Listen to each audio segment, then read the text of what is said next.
Subtema tentang apa yang diambil oleh Pak Didi Soeharyanto? Problematika Gen Z. Problematika Gen Z. Selanjutnya Bapak Beki Mardani untuk mengambil undian daftar pertanyaan dalam fishbowl. Diperlihatkan ke kamera. Tenang dulu boleh? Terima kasih. Problematika Gen Z huruf A. Huruf A. Oke, A yang paling depan. Oke, masih tersegel. Baik. Kita lihat bersama. Oke, silakan. Sebelumnya kami ingatkan kembali kepada para calon wakil gubernur untuk mendengarkan dengan seksama karena pertanyaan tidak akan kami ulang. Pertanyaan untuk Bapak Rano Karno atau Sidul adalah, Badan Pusat Statistik melaporkan per Agustus 2023 tingkat pengangguran terbuka di Jakarta mencapai 6,53% atau 355.000 orang. Pengangguran ini didominasi kelompok usia muda 15 sampai 29 tahun sebesar 70,37%, di mana 1 dari 6 orang muda di Jakarta menganggur. Sementara itu mayoritas lowongan kerja yang tersedia mensyaratkan usia dan pengalaman kerja. Ini berarti tingkat pengangguran anak muda tidak hanya disebabkan oleh faktor ketidakmampuan dalam mendapatkan pekerjaan, tapi juga faktor struktural seperti kebijakan rekrutmen yang kurang berpihak kepada mereka. Pertanyaan, apa solusi Anda dalam mengatasi problem lapangan pekerjaan untuk anak muda di Jakarta? Silakan dijawab. Terima kasih. Waktu 2 menit. Hampir 48% populasi Gen Z ini ada secara realita. Dengan segala strata kehidupannya. Dari masyarakat paling bawah sampai yang paling atas. Nah makanya tadi kita punya kebijakan. Untuk PPSU nggak perlu ribet kerja dengan ijazah. Tidak perlu ijazah SMP, SD sudah bisa bekerja karena PPSU itu cuma menjadi tim pekerja untuk menjaga kebersihan. Kita tingkatkan lagi kepada yang jenjang yang lebih tinggi, SMP misalnya. Dunia digital ini dunia bisa dijamah oleh anak-anak. Untuk itulah kita akan membangun balai rakyat, di sana akan tempat BLK modern. BLK modern ini bisa bukan hanya balai latihan kerja untuk mesin, tapi bisa dengan komputerisasi. Banyak para swasta membuka sekolah-sekolah animasi. Saya tidak ingin menyebutkan, tapi banyak sekali jurusan-jurusan seperti ini. Mungkin kita akan aneh mendengar banyak anak Indonesia menjadi kreator-kreator pembuat animasi dunia. Bahkan film Avatar itu hampir 18 anak Indonesia yang bekerja di Indonesia untuk mensuplai Disney misalnya. Itu bagian dari anak Gen Z yang memang populasinya besar dan potensinya bisa dikembangkan, tinggal kita memberikan jurusan-jurusan kepada mereka.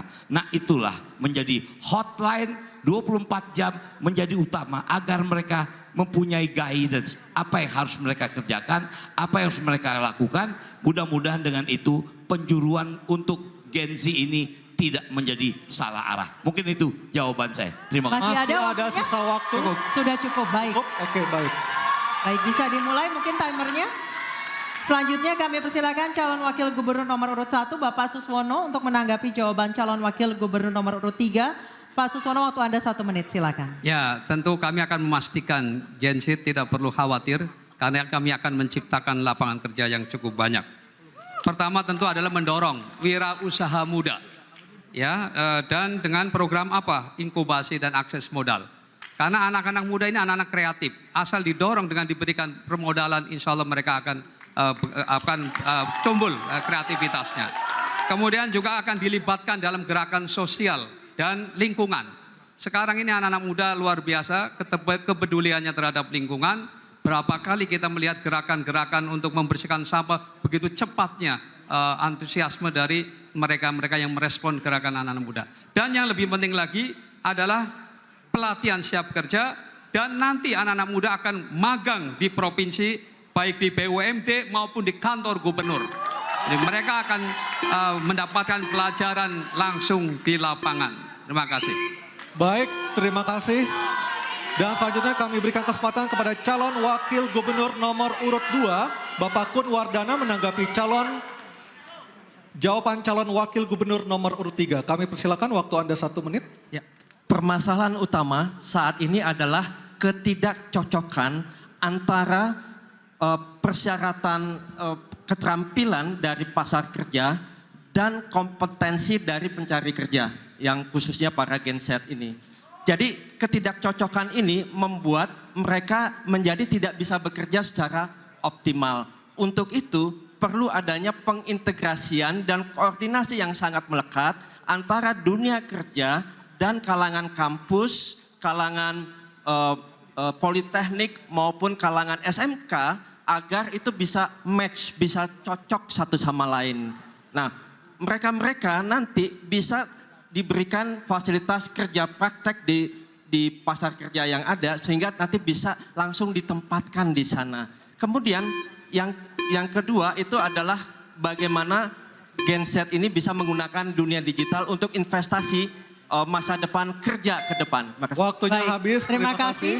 Selanjutnya kami persilakan untuk kami kembali ke calon wakil gubernur nomor urut 3 untuk menanggapi respons dari kedua calon wakil gubernur. Waktu Anda 1 menit, silakan.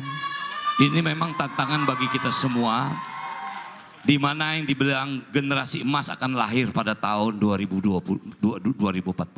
Ini menjadi tantangan kita bersama. Disinilah mulai kita mempersiapkannya.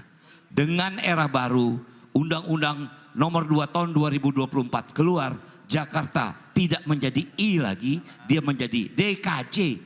Artinya disinilah waktunya Jakarta. Dan kalau saya melihat, menganalisa struktur APBD, DKI sudah masuk kategori provinsi mandiri. Dia bisa hidup mandiri sendiri dengan APBD yang hampir 81 triliun. Dan insya Allah kita bisa menyiapkan generasi muda yang akan menghadapi era selanjutnya. Terima kasih. Masih ada Masih sisa ada waktu. waktunya? Cukup. Sudah cukup. Baik.